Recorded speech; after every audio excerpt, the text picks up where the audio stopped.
Bu yo'riqnomalar orqali jinsiy olatni uy sharoitida qanday qilib katta qilsa bo'ladi? Jinsiy olatni katta qilgandan keyin nima natijalarga erishsa bo'ladi? Nechta jinsiy olat ko'rgan bo'lsam ham, hammasini o'rtacha razmeri bir xil bo'ladi. Afrikaliklarda ham yoki bo'lmasa aziyatlarda ham bu narsani isbotlash uchun ekstender yoki pompadan foydalaniladi. Ko'proq ekstender aynan jinsiy olatni uzaytirish uchun foydalaniladi. Noto'g'ri foydalanish oqibatida o'sha ishemiya yoki bo'lmasa gematomaga semirish hisobiga ham jinsiy olat o'zi tashqariga chiqqan bo'lsa ham, yog' qatlamining hisobiga jinsiy olat ichkariga kirib ketib qoladi. O'rtacha 2 sm dan 5 sm gacha uzaytirish mumkin. Bu jinsiy olat rezinka emas. Yoki bo'lmasa jinsiy olat istagan payt uzaytirib, istagan payt kalta qiladigan narsa emas. Jinsiy olatga bitta knopka qo'yib, uni istagan payt turgizib, istagan payt yotqizish mumkin degan videomizdan keyin bizga ko'plab murojaatlar bo'ldi. Va bu murojaatlarning ko'p qismi aynan jinsiy olatga aynan knopka qo'yish emas, balki uni qandaydir bir uzunlashtirish yoki bo'lmasa katta qilish mumkinmi? Shu kabi savollar ko'p bo'ldi. Bu savollarga oldin ham javob berganmiz, hozirda ham bizda javoblarimiz o'zgarmagan va bu videoni ko'ruvchi yangi bizni podpischilarimiz, kuzatuvchilarimiz uchun aniq faktlarga asoslangan holda sizlarga yo'riqnomalar aytib o'tamiz. Bu yo'riqnomalar orqali jinsiy olatni uy sharoitida qanday qilib katta qilsa bo'ladi? Jinsiy olatni katta qilgandan keyin nima natijalarga erishsa bo'ladi va o'zi uy sharoitida katta qilsa bo'ladimi yoki yo'qmi? Shu savollarga to'liq javob olasiz. Xo'p, jinsiy olat anatomiyasi bilan tanishadigan bo'lsak, ya'ni tuzilishi bilan. Jinsiy olatda ikkita kavernos tela bo'ladi va pastida CD yo'li bo'ladi. Bu uretra deb ataladi.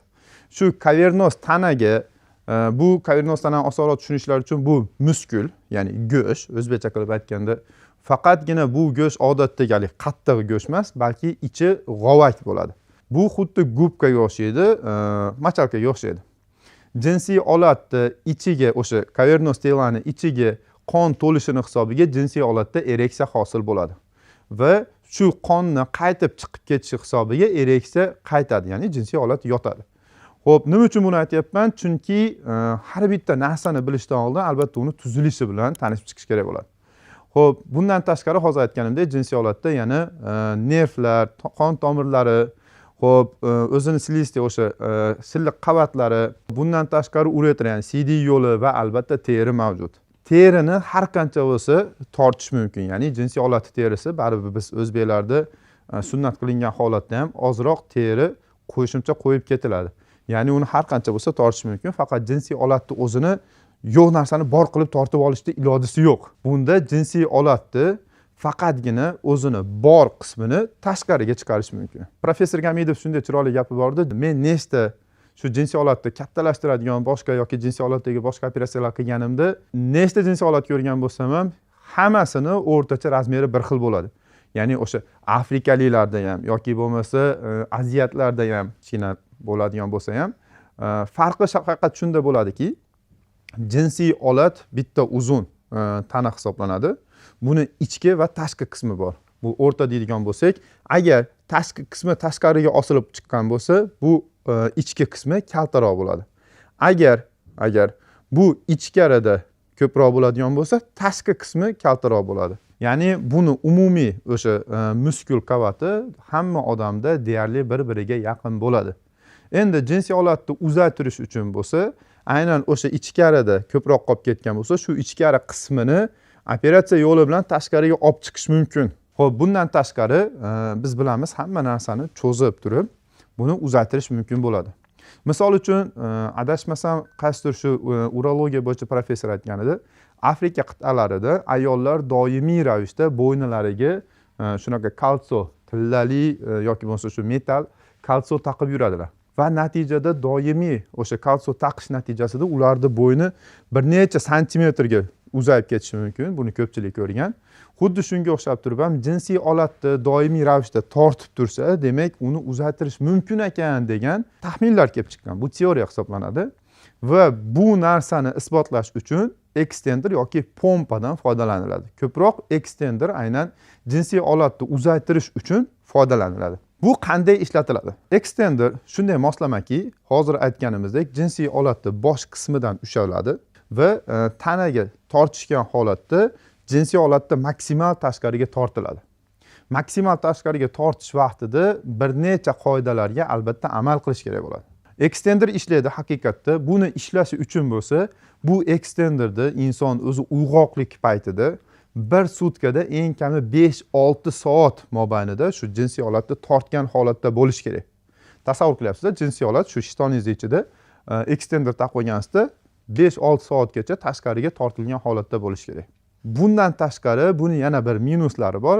Bulardan biri 5-6 soat bir vaqtda o'zida tortilgan holatda bo'lsa, bu jinsiy holatga yetarli qon kelmaydi va ishemiyadan keyin bo'lsa, jinsiy holatni qo'polqaysa chirib ketishiga sabab bo'lishi mumkin. Shuning uchun har 1 soat yoki 1,5 soatda 10-15 minutga jinsiy holatga dam berib turish kerak.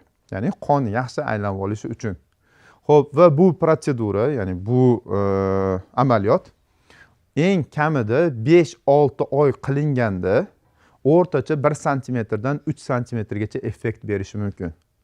Ya'ni o'sha doimiy tortib turishini hisobiga o'rtacha 1 santimetrdan 3 santimetrgacha effekt olish uchun bir kunda 5-6 soatdan 6 oygacha bo'lgan vaqtni ichida foydalanish kerak. Agar shunda ham effekt berdi deylik, masalan, maksimal darajada zo'r effekt berdi, 3 santimetr effekt berdi. 3 santimetr effekt bergandan keyin agar siz bu extenderdan foydalanishni birdaniga to'xtatsangiz, 1 oy yoki 1,5 oyda yana o'zini normasiga orqaga qaytib qolishi kuzatiladi. Shuning uchun ham extenderlar bugungi kunda zolotoy standart deymiz meditsinada, oltin standartga kiritilmagan. Iminni holatni uzaytirish bo'yicha. Xo'p, jinsiy holatni uzaytirish uchun pompalardan foydalaniladi. Bu pompalar turli ko'rinishda, hamma firmalar o'ziniki bo'ladi. Qaysidir doktorlar bu firmalar bilan dogovor qiladi, kelishuv qiladi va maqtab chiqadi va hokazo. Bu narsaga ham meni qarshiligim bor. Nima uchun? Chunki o'zi aslida pompani asosiy maqsadi bu uzaytirish emas, balki qon aylanishini yaxshilash maqsadida ishlab chiqarilgan. Lekin ba'zi bir bemorlarimiz keladi, shu pompadan foydalandim deydi va noto'g'ri foydalanish oqibatida o'sha ishemiya yoki bo'lmasa gematomaga shunday bir bemorni ko'rganman. O'sha uzoq vaqt o'ta uzun bo'lsin deb qattiq tortib olganning hisobiga jinsiy holatda bosh qismiga umuman qon o'tmay qolgan. Va shunaqangi bir xunuk holatda kelgan, buni yaxshilash uchun hatto barakameraga jo'natib va boshqa protseduralar qilishga majbur bo'lganmiz. Bu ham aytib o'tgandek, pompa ham uzoq vaqt talab qilinadigan, lekin natijasi aniq bo'lmagan yo'l hisoblanadi. Jinsiy holatni uzaytirish uchun bugungi kunda shaxsan men o'zim qilishim mumkin bo'lgan operatsiya bu ligamentotomiya operatsiyasi. So'zim boshida tushuntirganimdek, jinsiy holatda agar katta qismi ichkarida qolib ketgan bo'lsa, buni tortib turadigan maxsus svyaskalar bo'ladi. Juda ham oddiy qilib sizlarga tushuntiradigan bo'lsam, bu poy. O'sha kichkinaligimizda suyakka qadalgan poy bo'ladi. Shuni g'ajib yerdik. Xuddi shunga o'xshagan poy. Bu poy jinsiy holatda pastga osilib qolmasligi uchun ichkariga tortib turadi. Xuddi shu poyni kesish orqali jinsiy holatni tashqariga chiqarish mumkin. Buni ham o'ziga yarasha plyus va minuslari bor. Asosiy plyuslardan bittasi hozir aytganimdek, operatsiya deyarli xavfsiz operatsiya. Chunki bu yerda hech qanday katta qon tomirlariga, boshqa narsalarga tegilmaydi. Bundan tashqari bu yerdan hech qanaqa nervlarga tegilmaganligi sababli bu insonda, ya'ni jinsiy ligamentotomiya operatsiyasini o'tkazgan insonda jinsiy aloqadan lazzatlanish yoki bo'lmasa jinsiy aloqani sezish yoki bo'lmasa shu eyakulyatsiya, ya'ni bo'shanish hissi hech qanaqa minusga ham, plyusga ham o'zgarish bo'lmaydi. Endi ikkinchi narsa bo'lsa, buni plyuslardan bittasi jinsiy holatni bitta operatsiya orqali o'rtacha 1 santimetrdan 3 santimetrgacha uzaytirish imkonini beradi. Minuslari bor. Minuslardan bittasi boya aytganimdek, bu operatsiyadan keyin jinsiy holat tikka emas, balki osilgan holatda bo'lib qoladi. Tasavvur qiling, jinsiy holat turgan paytida tikka manaqa holatda 90 gradusga bo'lmaydi, osilib turadi.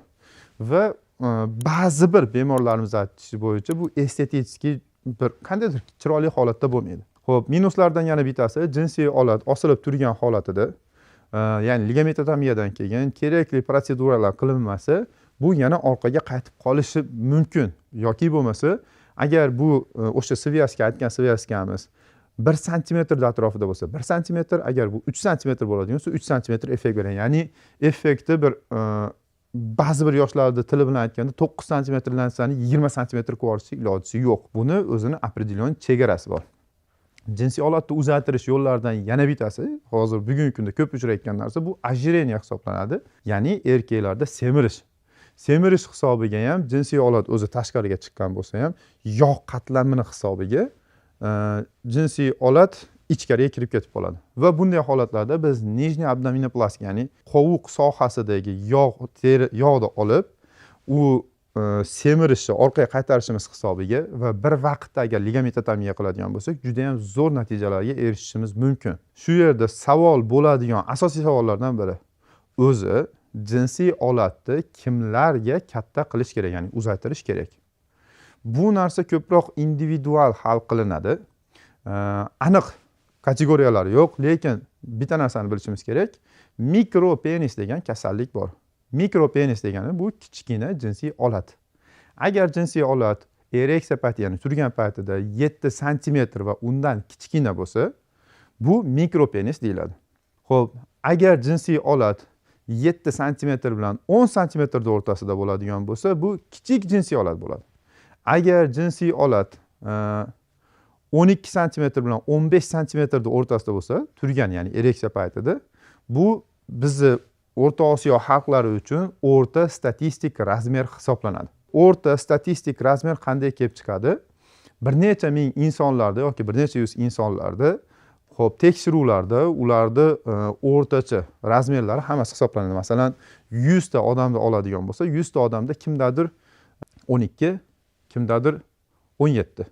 Shularni o'rtasini olib turib, demak, o'rta razmer kelib chiqadi va bu o'rtacha razmer 12 dan 15 santimetrgacha. Bu bilan nima demoqchiman? Agar jinsiy olatingiz turgan payt, ya'ni ereksiya paytida 12-15 santimetr bo'ladigan bo'lsa, bu siz o'sha o'rtacha qatlamga kiradigan insonsiz. Ya'ni bunday holatda operatsiya qilib uzaytirish, boshqa holatlar sizga majbur emas.